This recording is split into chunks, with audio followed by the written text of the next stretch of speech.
ভারতীয় সৈন্য বাংলাদেশে প্রবেশ করবে, অসামাজিক কাজকর্ম যেগুলো চলছে এবং একের পর এক বয়ানবাজি যা হচ্ছে বাংলাদেশে, তাতে ভারত কিন্তু খুব একটা নিশ্চিন্ত নয় যে সেকেন্ড উইকে হয়তো নেক্সট মান্থের সেকেন্ড উইকে হয়তো ভারতীয় সৈন্য প্রবেশ করতে পারে।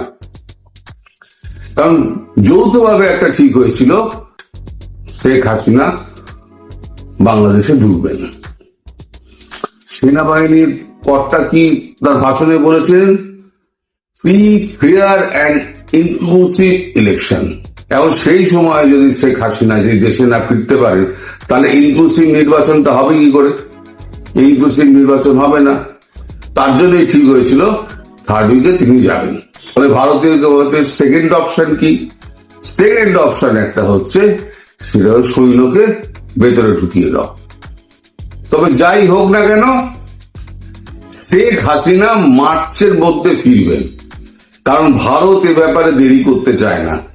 এ ফয়সালা ভারত মার্চের মধ্যে করে দেবে, সে যে কোনো প্রকারে হোক, সেটা মিলিটারি ইনভেনশন করে হোক অথবা গণতান্ত্রিক প্রক্রিয়ার মধ্যে তাকে অংশগ্রহণ করিয়ে হোক। এখন গণতান্ত্রিক প্রক্রিয়া অংশগ্রহণ হবেই করে, তিনি তো এখনো প্রধানমন্ত্রী, তাহলে তাকে প্রধানমন্ত্রী পদে গিয়ে ইস্তফা দিতে হবে, ইস্তফা দিয়ে সংসদ ভাঙতে হবে, সংসদ ভেঙে তারপরে নির্বাচন ঘোষণা করতে হবে। এই তো হচ্ছে সংবিধানের নিয়ম। তা সংবিধানের বাইরে গিয়ে তো কিছু হবে না। আর এরা তো সংবিধানের বালাই মানে না।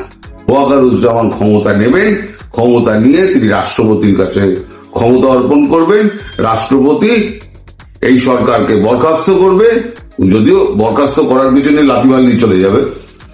শেখ হাসিনাকে ডেকে এনে সেটাকে দিয়ে তাকে প্রধানমন্ত্রীর আসনে বসানো, তারপর শেখ হাসিনা যদি মনে করেন না আমি নতুন ম্যান্ডেট নিয়ে আসব, তিনি আবার নির্বাচন ঘোষণা করতে পারেন অথবা নাও করতে পারেন, তিনি চালাতে পারেন।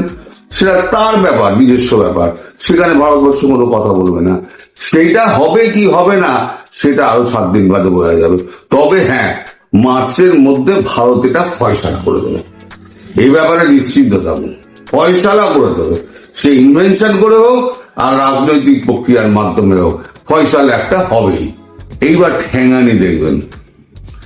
25 তারিখে উনি যে সতর্ক বাণী দিয়েছিলেন দেশবাসীর প্রতি, বিশেষ করে এই সন্ত্রাসবাদী গোষ্ঠীদের ওপরে, মানে একটা বার্তা, তাদের কাছে একটা বার্তা পৌঁছে দিয়েছিলেন যে অনেক হয়েছে ভাই, এবার সামলে যাও।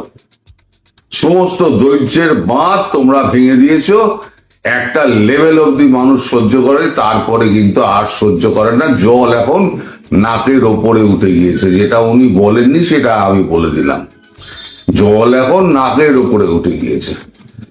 তারপরে তার আগে তার কাছে কিছু বার্তা পৌঁছেছিল, সেই বার্তা পৌঁছানোর পরই তিনি অত্যন্ত ক্ষেপে যান। মানে তার কাজকর্ম সম্পর্কে প্রশ্ন উঠে গেছিল যে তিনি কি করতে চাইছেন, দেশটাকে ধ্বংসের পথে নিয়ে যেতে চাইছেন নাকি দেশটাকে বাঁচাতে চাইছেন। যদি ধ্বংসের পথে নিয়ে যান তাহলে পরে তার একরকম ব্যবস্থা, আর যদি দেশটাকে বাঁচাতে চান তাহলে তাকে উদ্যোগী হতে হবে এবং সঠিক পদক্ষেপ নিতে হবে। উনি যেখান থেকে যা যা মেসেজ পাওয়ার এবং যা যা সাহায্যপাতি পাওয়ার এবং কি কি হতে পারে, কবে কি হবে, তার পরিষ্কার একটা ব্লুপ্রিন্ট ওনার চোখের সামনে দিয়ে দেওয়া হয়েছে। একদম কোথা দিয়ে কি হবে না হবে, কে কোথা দিয়ে ঢুকবে, কে কোথা দিয়ে সাহায্য পাঠাবে, কি হবে না হবে, সব ব্লুপ্রিন্ট ওনার সামনে রেডি করা আছে। আর ওনার বিরুদ্ধে যেগুলো আছে না এই সেনাবাহিনীর মধ্যে, সেগুলো কিন্তু সাবধান হয়ে যান। কারণ আপনারা যদি এখন সাবধান না হন তাহলে কিন্তু আপনাদের মানে সামনে কিন্তু কোর্ট মার্শাল নিশ্চিতভাবে অপেক্ষা করছে এবং সেটা হবে অত্যন্ত কঠিনতম। কারণ শেখ হাসিনা ফিরলে, প্রধানমন্ত্রী হিসেবে যখন উনি ফিরবেন, তখন কিন্তু এই ব্লুপ্রিন্টের একটা অংশ কিন্তু তিনিও, জেনে রাখুন, আপনাদের প্রধানমন্ত্রী ফেরা এই ব্লুপ্রিন্টের অংশের একটা অংশ তিনিও। ফলে যারা এখানে সেনাবাহিনীর মধ্যে যারা বিশৃঙ্খলা সৃষ্টি করার চেষ্টা করছেন, যারা একটা কু করার চেষ্টা করছেন ওয়াকারুজ্জামানকে সরিয়ে, তারা এই চেষ্টাটা আর করবেন না। যদি করেন তাহলে চরম শাস্তির জন্য আপনারা অপেক্ষা করুন। তার থেকে আপনাদের সন্তানাদি রয়েছে, পরিবার রয়েছে, আপনাদের কেরিয়ার রয়েছে, আপনারা দেশের পাশে দাঁড়ান, মানুষের পাশে দাঁড়ান। এই হিজবুত ফিজবুত কিন্তু এই পৃথিবীতে থাকবে না, এরা কেউ থাকবে না। সুতরাং কিসের পেছনে আপনারা ছুটছেন? ৭১-এর বিরোধিতা করে কোনো লাভ নেই, কারণ মানুষের চেতনার মধ্যে ৭১ ঢুকে গেছে, করে লাভ নেই। আর আপনারা যে ৭১-এর অস্বীকার করেন এটা বলছেন না, করার চেষ্টা করছেন, পৃথিবীর কেউ আপনাদের সমর্থন করবে না, কেউ করছে না। এবং সে মেসেজটাও কিন্তু পরিষ্কার ওয়াকারুজ্জামান কাছে চলে গেছে যে কেউ পৃথিবীর আপনার পাশে নেই। যারা রয়েছে আপনাকে সাহায্য করার জন্য তারা হচ্ছে এরা। তো আপনার সামনে এই পথ খোলা রয়েছে, আপনি এইভাবে এগোন, এইভাবে এগোলে পরে এই পথে আপনি সোজা গিয়ে আপনার জায়গা মতো পৌঁছাতে পারবেন। দেশটা একটা জায়গায় পৌঁছাবে, স্থিতিশীলতা আসবে। ফলে তিনি একটা ব্লু প্রিন্ট নিয়ে এসছেন, সেই ব্লু প্রিন্ট অনুযায়ী আজকে থেকে কাজটা শুরু হবে। এই আপনারা যারা এই সমস্ত দুঃশাসন ঘুরে বেড়াচ্ছেন না সারা বাংলাদেশের বুকে, একেবারে মানে ত্রাস মাথিয়ে রেখে দিয়েছেন, এই আপনাদের কিন্তু খুব দুঃসময় আসছে। আমি একটা আন্দাজ দিয়েছিলাম আপনাদের যে সেনাবাহিনীর প্রধান যখন যাচ্ছেন তিনি কিন্তু এই সময় এমনি যাচ্ছেন না, এর পেছনে কোনো কারণ রয়েছে। এবং আমি বলেওছিলাম, সবাই যখন বলছিল উনি পালিয়ে গেছেন, অমুক গেছেন, তমুক গেছেন, আমি কিন্তু একটা ভিডিওতে বলেছিলাম না, উনি ফিরে আসবেন, যথা সময়ে উনি ফিরে আসবেন। ফিরে এসছেন, একটু আগে ফিরে এসছেন এবং একটা মেসেজ নিয়ে এসছেন, এবং কোথা দিয়ে কি হবে না হবে ওনার কাছে জল ছবির মতো পরিষ্কার হয়ে গিয়েছে। এবং কাল থেকে আপনারা দেখতে পাবেন সেই কর্মকাণ্ড, এবং আগামী 10-15 দিনের মধ্যে পরিস্থিতি পুরো পাল্টে যাবে। বাংলাদেশ তাদের আর থাকার জায়গা নেই, তাদের জন্য অন্যত্র বাসস্থান তাদের খুঁজতে হবে। আর যদি বাংলাদেশে থাকে তাহলে বাকি জীবনটা অন্ধকার কারাগারে কাটাতে হবে। আমি এটা আজকে বলে দিয়ে গেলাম আপনাদের, শুধু আমার কথা সময় মতো আপনারা মিলিয়ে নেবেন। ঢাকার দিকে এগোচ্ছে সেনাবাহিনীর গাড়ি, গদি উল্টোচ্ছে ইউনিসে 25শে মার্চ 2:33। ঢাকা গদি উল্টোতে চলেছে বাংলাদেশ ইউনুস সরকারের। বাংলাদেশে কি সেনা শাসন শুরু হবে? তুঙ্গে জল্পনা। সূত্রের খবর, সোমবারে জরুরি বৈঠক ডেকেছিলেন সেনাপ্রধান ওয়াকারুজ্জামান। এরপরে কান পাতলে শোনা যাচ্ছে বাংলাদেশের শাসন ক্ষমতা দখল করে নিতে পারে সেনাবাহিনী, গদিচ্যুত করা হতে পারে মোহাম্মদ ইউনুস ও তার অধীনে থাকা অন্তর্বর্তী সরকারকে। জানা গিয়েছে গতকাল সেনাপ্রধান যে জরুরি বৈঠক ছিল সেই বৈঠকে 5 জন লেফটেন্যান্ট জেনারেল, 8 জন জেনারেল, মেজর জেনারেল, কমান্ডার সহ একাধিক শীর্ষ আধিকারিকরা ছিলেন।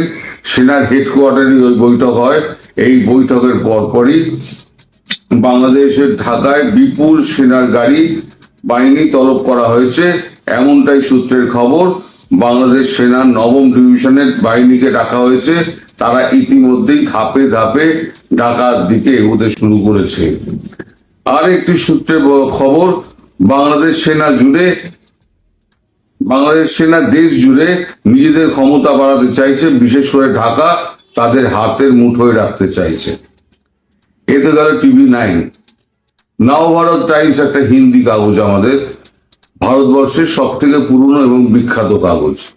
তারা লিখছে, প্রথমে আমি হিন্দিটা পড়ে দিচ্ছি যেটা আছে नवभारत टाइम्स से। बांग्लादेश में आतंकी हमले का खतरा, आर्मी चीफ जनरल जामान ने किया आगाह, कमांडर की बैठक में कट्टरपंथियों के खिलाफ एक्शन का हुक्म। বাংলা করলে কি দেখা যাচ্ছে, বাংলাদেশে সন্ত্রাসী হামলার হুমকি, সেনাপ্রধান জেনারেল জামান সতর্ক করলেন কমান্ডারদের সবাই মৌলবাদীদের বিরুদ্ধে ব্যবস্থা নেওয়ার নির্দেশ। ঢাকায় জ্যেষ্ঠ সেনা কমান্ডারদের সঙ্গে কথা বলার সময় জেনারেল ওয়াকার ইঙ্গিত দেন যে তিনি গোয়েন্দা তথ্য পেয়েছেন যে এই সপ্তাহে দেশে একটি সন্ত্রাসী হামলা হতে পারে।